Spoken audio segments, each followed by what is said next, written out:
Et on va utiliser une stratégie un peu particulière. Qu'est-ce qu'ils ont de spéciaux, ces cartons? Ah, ils ont des trous.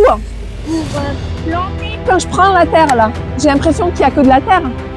Il y a plein de graines dedans, cachées. Si je mets rien, au début, il va y avoir de l'herbe qui va pousser, des herbes, des fleurs, naturellement, d'accord?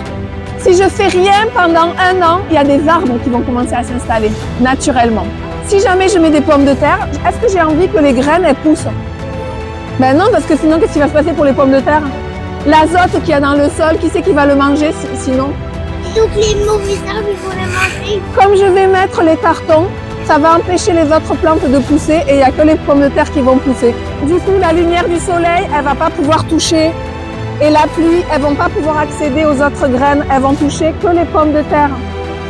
Donc, il n'y a que les pommes de terre qui vont pousser.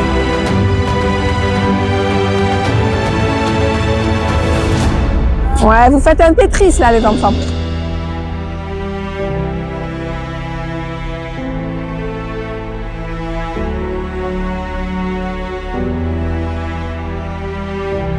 Qu'est-ce qu'on peut faire pour recouvrir les pommes de terre? De la terre. Alors, c'est ce qu'on fait normalement d'habitude, mais nous, on va faire autrement. On va mettre du foin. Titia, elle nous amène justement ça.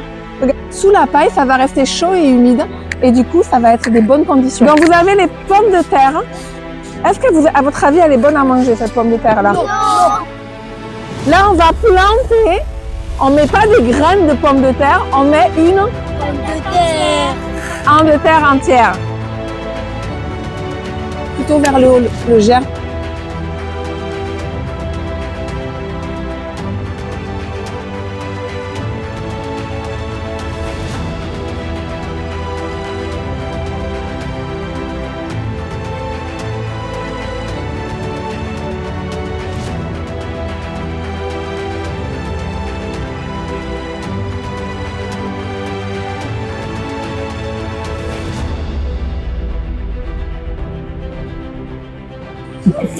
Oh, ouais, tu vas te chercher.